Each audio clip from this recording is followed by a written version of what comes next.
Hello అండి అందరికీ.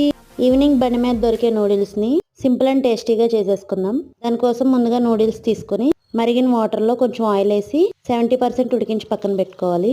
తర్వాత బాండీలో ఆయిల్ వేసుకుని ఉల్లిపాయ ముక్కలు వేసుకోవాలి. మీరు విడివిడిగా అల్లం ముక్కలు వెల్లుల్లి ముక్కలు వేసుకోవచ్చు. నేను కలిపి అల్లం వెల్లుల్లి పేస్ట్ వేసాను. తర్వాత నా దగ్గర ఉన్న క్యాబేజీ వేసుకున్నానండి. ఇందులో క్యారెట్, బీన్స్ అవేం వేయట్లేదు, నేను నా దగ్గర లేవండి. అవేం లేకపోయినా సరే నూడిల్స్ టేస్టీగా చేసుకోవచ్చు అని చెప్పడానికి వీడియో చేశాను.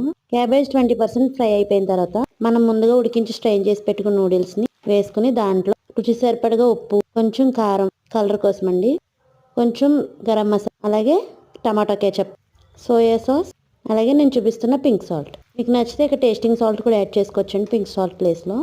వేసేసుకుని నూడిల్స్ విరిగిపోకుండా జాగ్రత్తగా అటు ఇటుగా కలుపుకోవాలి. ఒక 2 minutes హై ఫ్లేమ్ మీద కలిపేసుకుని ఫ్రై చేసుకుంటే సేమ్ మనం బయట తిన్న నూడిల్స్ లాగే ఉంటాయండి, వెజ్జీస్ లేకపోయినా.